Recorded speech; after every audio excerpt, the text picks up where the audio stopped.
राजनीति विज्ञान की कक्षा में आप सभी का स्वागत है।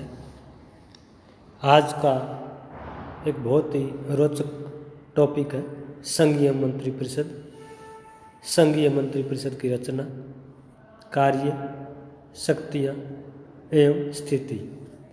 संघीय मंत्रिपरिषद की रचना कैसे होती है, संघीय मंत्रिपरिषद क्या क्या कार्य करती है, संघीय मंत्रिपरिषद के पास क्या क्या शक्तियाँ हैं, composition, powers, function and position of union council of minister, यानी संघीय मंत्रिपरिषद की रचना, कार्य, शक्तियाँ एवं स्थिति। संघीय मंत्रिपरिषद संघीय मंत्रिपरिषद की संवैधानिक व्यवस्था के बारे में हम जानेंगे कि भारतीय संविधान के किस अनुच्छेद में संघीय मंत्रिपरिषद के बारे में वर्णन किया गया है। तो अनुच्छेद 74 में इसके बारे में वर्णन किया गया है कि राष्ट्रपति की सहायता एवं परामर्श के लिए प्रधानमंत्री एवं उसकी मंत्रिपरिषद होगी। राष्ट्रपति जो है वो मंत्रिमंडल की सलाह पर कार्य करने के लिए बाध्य है। अनुच्छेद 75 में व्यवस्था की गई है कि राष्ट्रपति प्रधानमंत्री की नियुक्ति करेगा और प्रधानमंत्री की सिफारिश पर वह अन्य मंत्रियों की नियुक्ति करेगा। मंत्रिपरिषद के सदस्य राष्ट्रपति के प्रसाद पर्यंत करेंगे, during the pleasure of president. ये संविधान में है, लेकिन व्यवहार में देखा जाए तो मंत्रिपरिषद के सदस्य राष्ट्रपति की बजाय प्रधानमंत्री के प्रसाद पर्यंत कार्य करते हैं। मंत्रिपरिषद सामूहिक रूप से लोकसभा के प्रति उत्तरदायी होती है, यानी लोकसभा जब चाहे जो है मंत्रिपरिषद के विरुद्ध अविश्वास प्रस्ताव पारित कर सकती है। मंत्रिपरिषद के सदस्यों को राष्ट्रपति द्वारा पद एवं गोपनीयता की शपथ दिलाई जाती है। मंत्रिपरिषद के वेतन भत्ते संसद द्वारा समय समय पर निश्चित किए जाते हैं, निर्धारित किए जाते हैं, संशोधित किए जाते हैं। भारत में प्रधानमंत्री का पद जो है वो केवल नामांतर का है। जैसे वो प्रधानमंत्री के रूप में जो है उनको कोई विशेष प्रकार के अधिकार नहीं दिए गए, बल्कि कैबिनेट मंत्री के तौर पर ही उनको अधिकार और सुविधाएं प्राप्त होती हैं। संघीय मंत्रिपरिषद का सदस्य बनने के लिए संसद सदस्यता अनिवार्य होती है। ये व्यवस्था दी गई है कि किसी व्यक्ति को जो न लोकसभा का सदस्य है और न ही राज्यसभा का सदस्य है, ऐसे व्यक्ति को भी संघीय मंत्रिपरिषद के रूप में शपथ दिलाई जा सकती है, लेकिन उसे पद ग्रहण करने की तिथि से 6 महीने के अंदर अंदर संसद के किसी भी एक सदन, चाहे वो लोकसभा हो या राज्यसभा हो, सदस्यता ग्रहण करनी अनिवार्य है, अन्यथा उसको मंत्रिपरिषद से त्यागपत्र करना पड़ता है। भारत में मंत्रिपरिषद का वर्गीकरण किया गया। आमतौर पर मंत्रिपरिषद के 3 प्रकार हैं: कैबिनेट मंत्री, राज्य मंत्री और उप मंत्री। और वर्तमान समय में 3 प्रकारों में उप मंत्री नहीं बनाए जाते: कैबिनेट मंत्री, राज्य मंत्री स्वतंत्र प्रभार और राज्य मंत्री। तो इसमें सबसे प्रथम जो है वो कैबिनेट मंत्री है। कैबिनेट मंत्री जो अपने विभाग के अध्यक्ष होते हैं, सर्वोच्च मंत्री होते हैं, उस पॉलिटिकल पार्टी के पावरफुल अनुभवी विशेषज्ञ होते हैं और अपने अपने विभाग के अध्यक्ष होते हैं। इनकी संख्या किसी अन्य मंत्री हो, चाहे वो राज्य मंत्री स्वतंत्र प्रभार हो या राज्य मंत्री, उनकी तुलना में काफ़ी कम होती है। हर सप्ताह इनकी बैठक होती है। कैबिनेट मंत्रियों की बैठक में भाग लेना इनके लिए अनिवार्य होता है और कैबिनेट मंत्री सीधे जो है प्रधानमंत्री को रिपोर्ट करते हैं। सरकार की समस्त नीतियों का निर्माण मंत्रिमंडल द्वारा ही किया जाता है और अंतिम निर्णय भी मंत्रिमंडल द्वारा ही लिए जाते हैं। तो व्यवहार में देखा जाए तो मंत्रिमंडल ही वास्तविक कार्यपालिका है। दूसरा प्रकार है राज्य मंत्री। 2 प्रकार की हैं। प्रथम स्वतंत्र प्रभार वाले, जिनका स्थान कैबिनेट के बाद आता है। ये जो है कैबिनेट मंत्री को रिपोर्ट नहीं करते, ये भी जो है सीधे प्राइम मिनिस्टर को रिपोर्ट करते हैं और अपने विभाग के सर्वे सर्वा होते हैं। लेकिन कैबिनेट मंत्री की तुलना में इनका जो पावर है, इनकी शक्ति जो है, प्रभाव कम होता है, और ना ही ये जो है किसी तरह से कैबिनेट मंत्रियों की बैठकों में भाग लेते हैं। विशेष आवश्यकता होने पर दूसरी बात है। राज्य मंत्री जो है वो स्वतंत्र प्रभार नहीं होते, बल्कि वो कैबिनेट मंत्रियों की सहायता के लिए की जाती है। कैबिनेट मंत्रियों की वो सहायता करते हैं। इसी में जो है डिप्टी मिनिस्टर दिया गया, उप मंत्री, ये सबसे निचला स्तर है। निचले स्तर के उप मंत्री होते हैं। ना तो ये किसी विभाग के अध्यक्ष होते हैं और ना ही इनको कोई विशेष प्रभार दिया जाता है। ये कैबिनेट मंत्रियों की बैठकों में भी भाग नहीं लेते। इनका प्रमुख कार्य है कैबिनेट मंत्रियों की सहायता करना है। अब प्रश्न उठता है कि मंत्री परिषद और मंत्रिमंडल में क्या अंतर है। Difference between council of minister and cabinet. वैसे तो मंत्री परिषद और मंत्रिमंडल दोनों शब्दों को एक समान अर्थ में प्रयोग कर लिया जाता है। एक दूसरे के विरुद्ध या पक्ष में जो है एक दूसरे के अर्थ में इनको प्रयोग कर लिया जाता है, लेकिन व्यवहार में दोनों में अंतर है। मंत्री परिषद जो है उसका वर्णन संविधान में कई जगह किया गया है, लेकिन मंत्रिमंडल का वर्णन जो है संविधान के केवल एक ही अनुच्छेद, एक स्थान पर किया गया है, यानी अनुच्छेद 352 में जो है मंत्रिमंडल शब्द का प्रयोग किया गया है। बाकी संविधान में मंत्रिमंडल की जगह मंत्री परिषद शब्द का प्रयोग किया जाता है। मंत्री परिषद में 3 प्रकार के मंत्री होते हैं, जैसे कैबिनेट मंत्री, राज्य मंत्री स्वतंत्र प्रभार, राज्य मंत्री। और जबकि मंत्रिमंडल में केवल कैबिनेट मंत्री होते हैं जो अपने विभाग के सर्वोच्च होते हैं।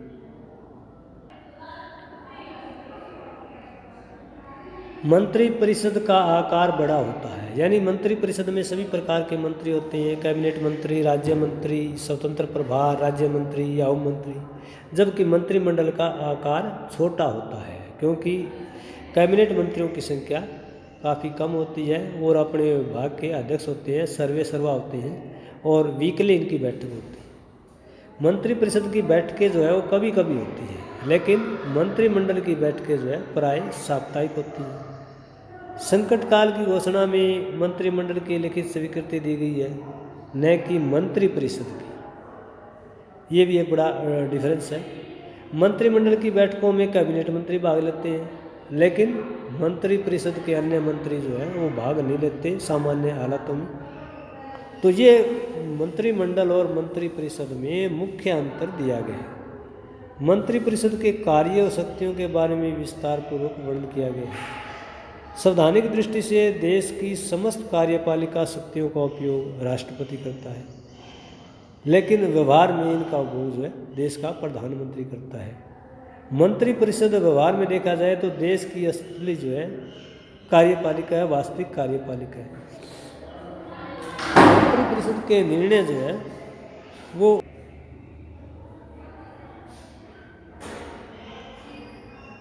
अब प्रश्न उठता है कि मंत्री परिषद के कार्य क्या है, मंत्री परिषद के शक्तियाँ क्या हैं, कौन कौन से कार्य करती हैं मंत्री परिषद।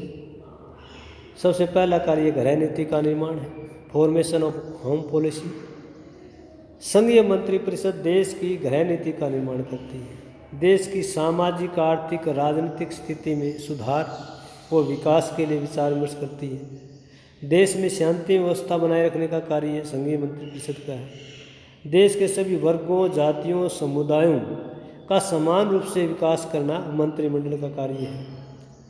भारत के सामाजिक, आर्थिक, राजनीतिक, सांस्कृतिक एवं विविधताओं को ध्यान में रखते हुए व्यापक और उदार नीति का निर्माण मंत्री परिषद के द्वारा किया जाता है। गृह नीति का निर्माण करते समय यह ध्यान में रखा जाता है कि देश का कोई भी नागरिक संघीय मंत्री परिषद के नीति निर्माण से तिरस्कार महसूस न करे, यानी देश की भौगोलिक सीमाओं के अंदर देश के लोगों के लिए, देश के नागरिकों के लिए हर प्रकार के कल्याण के लिए कानूनों का, नीतियों का, नियमों का निर्माण जो है वो संघीय मंत्री परिषद द्वारा किया जाता है। गृह मंत्री है वो इसके लिए रिस्पॉन्सिबल होता है। जैसे वर्तमान समय में केंद्र में गृह मंत्री अमित शाह हैं, तो किसी प्रकार का कानून निर्माण है घरेलू व्यवस्था से संबंधित, उसमें जो है वो मंत्री परिषद जो है गृह नीति का निर्माण करती है। दूसरा जो है विदेश नीति का निर्माण। विदेश नीति के लिए इस जो है विदेश मंत्री रिस्पॉन्सिबल होता है, मिनिस्टर ऑफ फॉरेन अफेयर, जैसे वर्तमान समय में जयशंकर है जयशंकर। तो संघीय मंत्री परिषद की इसमें भूमिका होती है। मंत्री परिषद जो है विचार विमर्श करके तय करती है कि भारत के दूसरे देशों के साथ किस प्रकार के संबंध रहेंगे। विदेश नीति का निर्माण करते समय मंत्री परिषद अंतर्राष्ट्रीय राजनीतिक, आर्थिक, भौगोलिक परिस्थितियों से अवश्य प्रभावित होती है। देश के इतिहास, संस्कृति, सामाजिक, आर्थिक व राजनीतिक वातावरण भी विदेश नीति की दशा और दिशा को तय करता है। उदाहरण के लिए भारत के अमेरिका के साथ, रशिया के साथ मधुर संबंध है, लेकिन चाइना के साथ, पाकिस्तान के साथ संबंध उतने मधुर नहीं है। तो अंतर्राष्ट्रीय स्तर पर एक प्रकार से भारत की संघीय मंत्री परिषद जो है दूसरे देशों के साथ हमारी जो है नीतियाँ, नियम, कानून या संबंध किस प्रकार के होंगे वो संघीय मंत्री परिषद तय करती है। जैसे भारत नेपाल संबंध, भारत पाकिस्तान संबंध, भारत चाइना संबंध। तो ये अलग अलग दृष्टिकोण से विदेश नीति का निर्माण किया जाता है और इसमें संघीय मंत्री परिषद जिसका जो प्रमुख है प्रधानमंत्री या विदेश मंत्री जो है वो इसमें निर्णायक भूमिका रहती है। नेक्स्ट महत्वपूर्ण जो कार्य है वैधानिक कार्य, यानी विधि विधान कानून निर्माण से संबंधित कार्य जो है वो भी संघीय मंत्री परिषद के द्वारा किए जाते हैं। वर्तमान में मंत्री परिषद की बैठकें जो है प्राय साप्ताहिक होती हैं और संसद में शासक दल का बहुमत होता है। संसद में प्राय सभी दलों के सदस्य होते हैं, लेकिन जो मेजॉरिटी है, बहुमत है, वो रूलिंग पार्टी का होता है। इसलिए रूलिंग पार्टी ही व्यवहार में कानून का निर्माण करती है। प्राय इसी दल के सदस्य जो है मंत्रिमंडल में शामिल होते हैं। कहने का अभिप्राय है कि मंत्रिमंडल संसद के विश्वास पर वह जिस भी विधेयक को कानून बनाना चाहता है उसे मंत्रिमंडल की स्वीकृति मिल जाती है। संसद में अधिकतम बिल मंत्री परिषद या मंत्रिमंडल द्वारा ही प्रस्तुत किए जाते हैं। कोई गैर सरकारी सदस्य है, अगर कोई बिल को लेकर के आता है तो उसके पास होने की संभावना नामात्र की होती है, क्योंकि विपक्ष का बिल जो है वो पास नहीं हो सकता। इसका मतलब ये है अगर पास होता है तो सरकार को बहुमत नहीं है, और सरकार को बहुमत नहीं है तो लोकसभा में उसको जो है विश्वास मत उसके विरुद्ध जाता है और उसे सरकार में बने रहने का कोई अधिकार नहीं। नेक्स्ट है वित्तीय कार्य। वित्तीय कार्यों में मंत्री परिषद को महत्वपूर्ण शक्तियाँ प्राप्त हैं। मंत्री परिषद की इच्छा के बिना न तो कोई वित्तीय कार्य संपन्न किया जा सकता, न कोई कर नया लगाया जा सकता, न कर कम किए जा सकते, और वित्तीय विधेयक को पारित करने में संसद के बहुमत की आवश्यकता होती है। लेकिन जिस तरह से वित्तीय विधेयक को मंत्रिमंडल या मंत्री परिषद द्वारा प्रस्तुत करते हैं, संसद में उसे जो है बहुमत दल के समर्थन से पारित किया जाता है। यानी जिस पॉलिटिकल पार्टी का लोकसभा में, राज्यसभा में बहुमत है, जिस पॉलिटिकल पार्टी की सरकार है, उसके सभी वित्तीय कार्य या यूँ कहीं कि वो राष्ट्रपति से जो है उसकी पूर्व अनुमति ले ली जाती है और हर वर्ष जो है राष्ट्रपति वित्त मंत्री के द्वारा वार्षिक बजट जो है पेश करवाता है।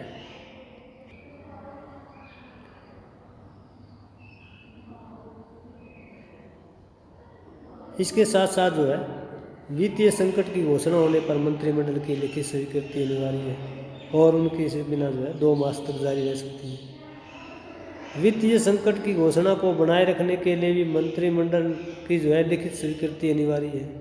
कोई भी सरकारी सदस्य व्यक्तिगत रूप से वित्तीय विधेयक प्रस्तुत नहीं कर सकता, यानी केवल सरकार के सदस्य हैं, सत्ताधारी दल के सदस्य हैं, वित्त मंत्री जो है वो पेश करता है इस तरह के वित्तीय विधेयक। तो ये वित्तीय कार्य जो है वो मंत्री परिषद के द्वारा की जाती है। प्रशासनिक कार्य, वैसे तो प्रशासनिक कार्य प्रशासनिक अधिकारियों के द्वारा संपन्न किए जाते हैं, लेकिन प्रशासनिक हेड जो प्रशासनिक जिम्मेदारी है वो मंत्री परिषद के सदस्यों की होती है। सरकार की नीतियों एवं कार्यक्रमों को सफलतापूर्वक संपन्न करने के लिए मंत्रियों को अलग अलग विभागों की जिम्मेदारी दी जाती है और संबंधित मंत्री जो अपने विभाग का अध्यक्ष होता है विभाग से संबंधित किसी प्रकार की कोई घटना है उसके लिए संबंधित मंत्री ही जिम्मेदार होता है। चाहे मंत्री जो है कहीं बाहर आउटिंग पर हो, विदेश में बैठा है, तो अपने विभाग मंत्रालय की सफलता विफलता के लिए मंत्री जवाबदेह होता है। प्रशासनिक अधिकारी विभाग के कार्य को संपन्न करने में पूरा सहयोग करते हैं। मंत्रिपरिषद का एक कार्य जो है वो समन्वय बनाए रखना भी है। यानी मंत्रिपरिषद में अनेक प्रकार के मंत्री होते हैं, अनेक प्रकार के मंत्रालय होते हैं, शिक्षा मंत्रालय, गृह मंत्रालय, रक्षा मंत्रालय, संचार मंत्रालय, कानून मंत्रालय, और इनके बीच जो है कहीं न कहीं अपने अधिकारों को लेकर के, उत्तरदायित्वों को लेकर के, कार्यों को लेकर के टकराव बना रहता है, तनाव बना रहता है, और कई बार ये संघर्ष का रूप धारण कर लेता है। तो इस टकराव को, तनाव को टालने के लिए संघीय मंत्रिपरिषद ही कोऑर्डिनेशन का, समन्वय का कार्य करती है।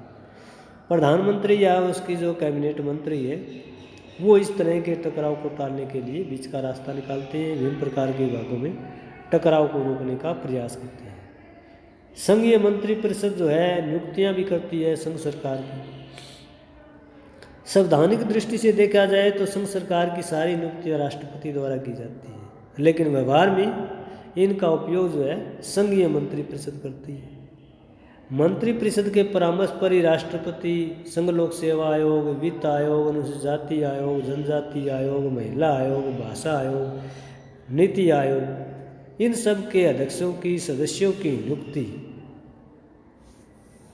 संघीय मंत्रिपरिषद के सिफारिश पर ही राष्ट्रपति करता है। मंत्रिपरिषद या मंत्रिमंडल की सिफारिश पर ही राष्ट्रपति राजदूतों, वाणिज्य दूतों, राज्यपालों, उपराज्यपालों, मुख्य चुनाव आयुक्तों, सूचना आयुक्तों या अन्य आयुक्तों, नियंत्रक एवं महालेखा परीक्षक इत्यादि की नियुक्ति करता है। तो सारी नियुक्तियां जो है व्यवहार में संघीय मंत्रिपरिषद के द्वारा की जाती है। प्रधानमंत्री एवं उसकी जो है मंत्रिपरिषद के द्वारा की जाती है। राष्ट्रपति जो है संवैधानिक अध्यक्ष है। संकट काल की घोषणा की स्वीकृति, ये भी जो है संघीय मंत्रिपरिषद का कार्य है। संकट काल की घोषणा वैसे तो राष्ट्रपति को दी गई है शक्तियाँ, आर्टिकल 352, 356 और 360। आर्टिकल 352 के तहत देश की सुरक्षा व्यवस्था को किसी प्रकार का खतरा उत्पन्न है तो भारत का राष्ट्रपति 1 मास के लिए संकट काल की घोषणा कर सकता है। उससे ज़्यादा के लिए उसे मंत्रिमंडल की लिखित स्वीकृति अनिवार्य है। अनुच्छेद 356 के तहत जो है किसी राज्य में राष्ट्रपति शासन लगाया जा सकता है अगर उस राज्य का मुख्यमंत्री राज्यपाल के विरुद्ध रिपोर्ट दे कि वहाँ का शासन जो है संविधान के अनुसार तो नहीं चलाया जा रहा है, मुख्यमंत्री स्वेच्छाचारिता कर रहा है, तो उस राज्य में राष्ट्रपति को विश्वास होने पर राष्ट्रपति शासन लगाया जा सकता है। अनुच्छेद 360 वित्तीय संकट से संबंधित है। अनुच्छेद 360 में दिया गया है कि देश का कोई विशेष भूभाग या संपूर्ण देश की वित्तीय साख को, वित्तीय स्थिरता को अगर खतरा उत्पन्न होता है, देश कर्मचारियों का वेतनमान देने में सक्षम नहीं है, विदेशी मुद्रा भंडार कम है, अर्थव्यवस्था लगातार गिर रही है, निचले स्तर पर आ गई, तो राष्ट्रपति आर्थिक संकट की घोषणा कर सकता है और ये बिना मंत्रिमंडल की लिखित स्वीकृति के ये भी 2 मास तक जारी रह सकती है। तो ये जो है सारी शक्तियाँ राष्ट्रपति जो है संघीय मंत्रिपरिषद की सिफारिश के आधार पर, एड एंड एडवाइस के आधार पर प्रयोग करता है। संघीय मंत्रिपरिषद की जिम्मेदारी राष्ट्रीय सुरक्षा की भी है। देश की रक्षा, देश की सुरक्षा, देश की प्रतिरक्षा की जिम्मेदारी संघीय मंत्रिपरिषद को दी गई। इसमें मुख्य तौर पर जो है रक्षा मंत्री अकाउंटेबल होता है। रक्षा मंत्री अपने विभाग का अध्यक्ष होता है। देश में रक्षा बजट कितना होगा ये संघीय मंत्रिपरिषद तय करती है। अंतर्राष्ट्रीय रेखा पर किस तरह की रणनीति अपनाई जाएगी, सेना का रखरखाव एवं अन्य उपकरणों की खरीद कहाँ से और किस प्रकार से की जाएगी, ये भी संघीय मंत्रिपरिषद यानी प्रधानमंत्री और रक्षा मंत्री और विदेश मंत्री इत्यादि मिलकर के इस तरह की रणनीति तय करते हैं। देश की सीमाओं की सुरक्षा के लिए सेना को किस तरह के सुधार किए जा सकते हैं सेना में, या भविष्य में देश की सामरिक नीति क्या होगी, रणनीति क्या होगी, दूसरे देशों से अपने आप को बचाने के लिए, अपनी संप्रभुता, एकता, अखंडता की रक्षा के लिए और देश को आगे बढ़ाने के लिए, तो ये सभी कार्य संघीय मंत्रिपरिषद करती है।